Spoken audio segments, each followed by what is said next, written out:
Land Supply Options Walkthrough. Sites for Transport and Public Utilities. This series of animated short films serve to introduce and explain the various land supply options under the public engagement exercise of the Task Force on Land Supply. Two animated characters, a man and a little girl, are walking through different scenes in the film, explaining the pros and cons as well as the considerations for each land supply option. There are 12 episodes in total. This is the 11th episode, Sites for Transport and Public Utilities.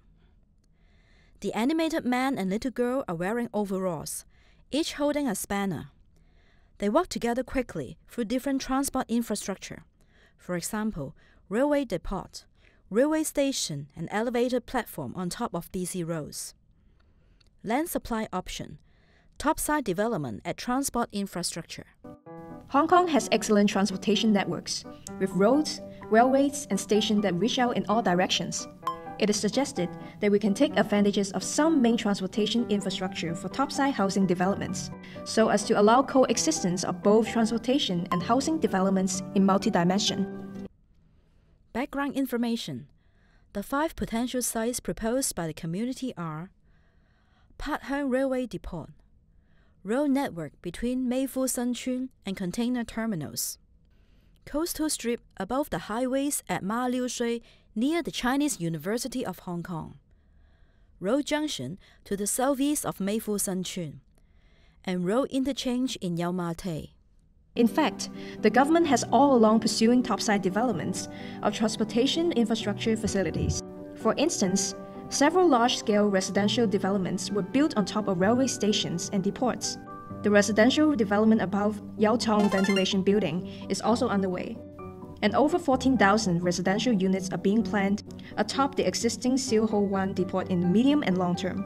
However, there will be huge challenges to plan a topside development on an as-built public transport interchange facilities, because busy highways impose significant constraint on planning, design, and construction. Issues like land use compatibility, visual impact, air ventilation, environmental and traffic implications, etc. should also be considered, not to mention consultations with the local community. On the contrary, if the proposed topside development can be planned and designed upfront together with the transportation facilities at the initial stage, the two functions could be smoothly integrated while minimizing many complicated interface issues. Such comprehensive planning could provide more rooms for the development of housing, open space, and community facilities. Land supply option, public utilities sites.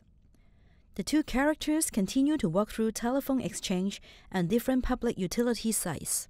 Other than roads, there are lots of public utilities provided all around Hong Kong to serve the general public. Normally, upon the expiry of public facility site, the government will review whether the site will still be required for the current use according to the established mechanism. It will also examine the redevelopment potential if appropriate. Sites granted to the telecommunications operators for construction of telephone exchange is an example. Background information. A Hong Kong map appears, showing 2 relatively larger sites in urban area. One is in Kwai Chung, which is used as a telephone exchange, and the other one is in Kowloon Bay, which is used as a telephone cable storage yard. But these sites are normally small in size, with only 2 relatively bigger ones in metro area. Telecommunication development advances in lightning speed. The government is reviewing if these telephone exchange sites are needed for its original use, and whether they could be used for other purposes. Optimizing the space of transportation infrastructure and public utility facility sites enable more effective use of existing land in urban area. But they are not without challenges. Do we support further exploration of the ideas? Check out www.landforhongkong.hk and share your opinions. Super. To be continued. Land for Hong Kong. Our home, our say. Task Force on Land Supply. Website www.landforhongkong.hk. The end.